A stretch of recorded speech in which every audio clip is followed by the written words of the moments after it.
ಈ processed food ಅಥವಾ ಸಕ್ಕರೆ ಅಂಶ ಇರ್ತಕ್ಕಂಥ ಫುಡ್ಡಲ್ಲಿ ಮೊದಲನೇದಾಗಿ ಬರ್ತಕ್ಕಂಥದ್ದೇ ಚಾಕ್ಲೇಟ್ ಅನ್ನುವಂಥದ್ದು. ಸೊ ಮಕ್ಕಳಿಗೆ ಚಾಕ್ಲೇಟ್ ಅಂದರೆ ಎಷ್ಟು ಇಷ್ಟ ಅಲ್ವಾ? ಥರದ ಚಾಕ್ಲೇಟ್ಗಳು ಮಾರ್ಕೆಟ್ನಲ್ಲಿದೆ. ಅದರಲ್ಲೂ ಯಾರಾದರೂ ಮಕ್ಕಳನ್ನ ನೋಡಬೇಕು ಅಥವಾ ಗೆಸ್ಟ್ ಬರ್ತಾರೆ, ಇನ್ನೊಬ್ರು ಮನೆಗೆ ವಿಸಿಟ್ ಮಾಡ್ತೀವಿ ಅಂತಂದರೆ ನಾವು ಬಾಕ್ಸ್ಗಳ ಗಟ್ಟಲೆ ಚಾಕ್ಲೇಟನ್ನ ಇಟ್ಕೊಂಡು ಹೋಗ್ತೀವಿ. ಸೊ ಅದನ್ನು ತಿಂದು ಮಕ್ಕಳ ಆರೋಗ್ಯ ಹಾಳಾಗುತ್ತೆ ಹೊರತು ಇಂಪ್ರೂವ್ ಅಂತೂ ಖಂಡಿತ ಆಗೋದಿಲ್ಲ. ಹಾಗಿದ್ರೆ ಚಾಕ್ಲೇಟ್ ಕೊಡಲೇಬಾರ್ದಾ? ಖಂಡಿತವಾಗಿಯೂ ಮನೆಯಲ್ಲೇ ನಾವು ಹೆಲ್ದಿ ರೀತಿಯಲ್ಲಿ ಮಾಡ್ಕೊಳ್ಳುವಂಥ ಕೆಲವೊಂದು ಚಾಕ್ಲೇಟ್ ಟೈಪ್ಗಳಿದೆ. ಅಂದರೆ ಟ್ರೆಡಿಷನಲ್ ವಿಧದ ಕೆಲವೊಂದು ಟೋಫಿಗಳಿದೆ. ಅದನ್ನು ನಾವು ಮಾಡಿ ಮಕ್ಕಳಿಗೆ ಅಂದರೆ ಸ್ಟೋರ್ ಮಾಡಿ ಇಟ್ಕೊಳ್ಬೋದು. 3 ರಿಂದ 6 ತಿಂಗಳವರೆಗೂ ಕೂಡ ಸ್ಟೋರ್ ಮಾಡಿ ಇಟ್ಕೊಳ್ಬೋದು.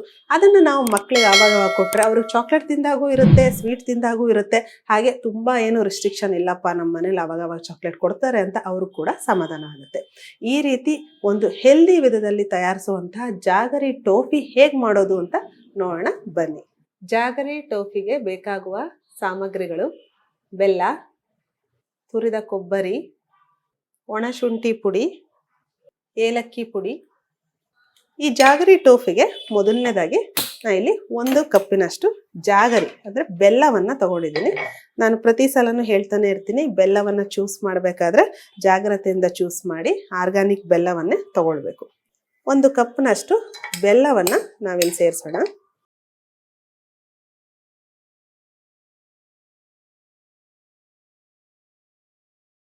ಈ ಬೆಲ್ಲಕ್ಕೆ 1-2 ಚಮಚದಷ್ಟು ನೀರು. ಜಾಸ್ತಿ ಏನು ಸೇರಿಸೋದು ಬೇಡ. ಇಲ್ಲೇನು ಪಾಕ ಬರುವಂಥ ಅವಶ್ಯಕತೆ ಏನೂ ಇಲ್ಲ. ಅದು ಜಸ್ಟ್ ಡಿಸಾಲ್ವ್ ಆದರೆ ಸಾಕಾಗತ್ತೆ.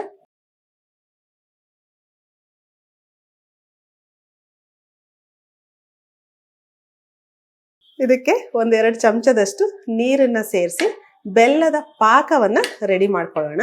ಸಕ್ಕರೆನ ಬೇಡ ಅಂತ ಹೇಳ್ತೀರಾ, ಬೆಲ್ಲನ ಕೊಡ್ಬೋದಾ ಅಂತಂದರೆ ಆರ್ಗ್ಯಾನಿಕ್ ಬೆಲ್ಲನ ಖಂಡಿತವಾಗಿಯೂ ಕೊಡ್ಬೋದು. ಇದರಲ್ಲೇನು ಸಕ್ಕರೆ ಅಂಶ ಇಲ್ಲ ಅಂತಲ್ಲ. ಸುಕ್ರೋಸ್ ಏನಿದೆ ಅದು ಒಂದು 70% ಅಷ್ಟು ಇರುತ್ತೆ. ಬಟ್ ಈ ರಿಫೈನ್ಡ್ ಶುಗರ್ಗಿಂತ ಈ ಬೆಲ್ಲ ಅತ್ಯುತ್ತಮವಾದಂತು. ಇದರಲ್ಲಿ ಕ್ಯಾಲ್ಶಿಯಂ ಇರುತ್ತೆ, ಐರನ್ ಸಪ್ಲಿಮೆಂಟ್ ಇರುತ್ತೆ, ಮೆಗ್ನೀಷಿಯಂ ಇರುತ್ತೆ. ಸೊ ಹಾಗೆ ಡೈಜೆಷನ್ಗೆ ಸಹಾಯ ಕೂಡ ಮಾಡುತ್ತೆ.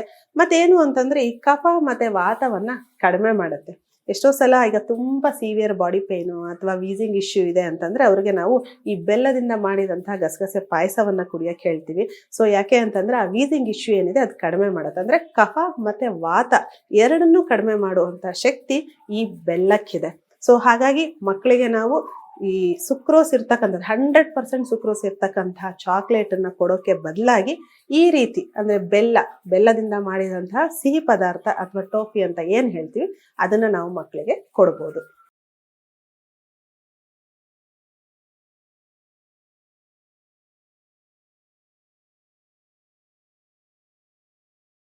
ಈ ಬೆಲ್ಲದ ಪಾಕ ಈಗ ರೆಡಿ ಇದೆ.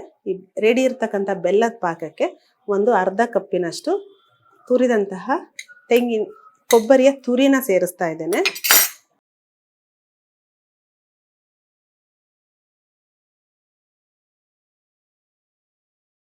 ಹಾಗೆ 1/4 ಚಮಚದಷ್ಟು ಒಣಶುಂಠಿ ಪುಡಿ, ಹಾಗೆ 1/4 ಚಮಚದಷ್ಟು ಏಲಕ್ಕಿ ಪುಡಿ.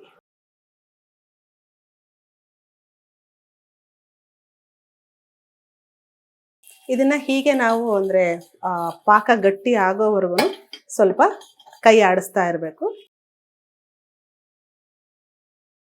ಮಾಡೋದು ತುಂಬ ಸುಲಭ. ಬೇಕಾಗಿರೋದು ಬರೀ 4 ಇಂಗ್ರೀಡಿಯೆಂಟ್ ಆಗಿರೋದ್ರಿಂದ ಅರ್ಜೆಂಟಾಗಿ ಮಕ್ಕಳೇನಾದರೂ ಸಿಹಿ ಕೇಳಿದ್ರು ಅಥವಾ ಚಾಕ್ಲೇಟಿಗೆ ಹಠ ಬಿದ್ದರು ಅಂತಂದ್ರೂ ಕೂಡ ನೀವು ಒಂದು 10 ರಿಂದ 1/4 ಗಂಟೆನಲ್ಲಿ ಇದನ್ನು ನೀವು ಮಕ್ಕಳಿಗೆ ಮಾಡಿ ಕೂಡ ಕೊಡ್ಬೋದು.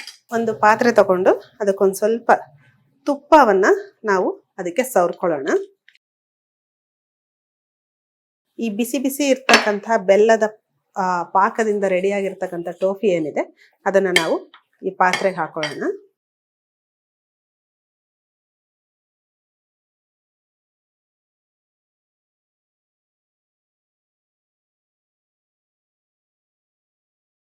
ಇದು ಆರಿದ ಮೇಲೆ ನಮ್ಗೆ ಯಾವ ಶೇಪ್ ಬೇಕೋ ಆ ಶೇಪಿಗೆ ನಾವು ಅದನ್ನು ಕಟ್ ಮಾಡ್ಕೊಳ್ಬೋದು. ಹಾಗೆ ಚಾಕ್ಲೇಟ್ ರ್ಯಾಪರ್ ಯಾವ ಥರ ಬರುತ್ತೆ ಆ ಥರ ರ್ಯಾಪ್ ಮಾಡಿ ಇಟ್ಬಿಟ್ರಂತೂ ಮಕ್ಕಳು ಯಾವಾಗೆಲ್ಲ ಅವರು ಸಿಹಿ ಕೇಳ್ತಾರೋ ಚಾಕ್ಲೇಟ್ ಕೇಳ್ತಾರೋ ಅವ್ರಿಗೆ ನಾವು ಇದನ್ನು ಖಂಡಿತವಾಗಿಯೂ ತಿನ್ನಿಸ್ಬೋದು.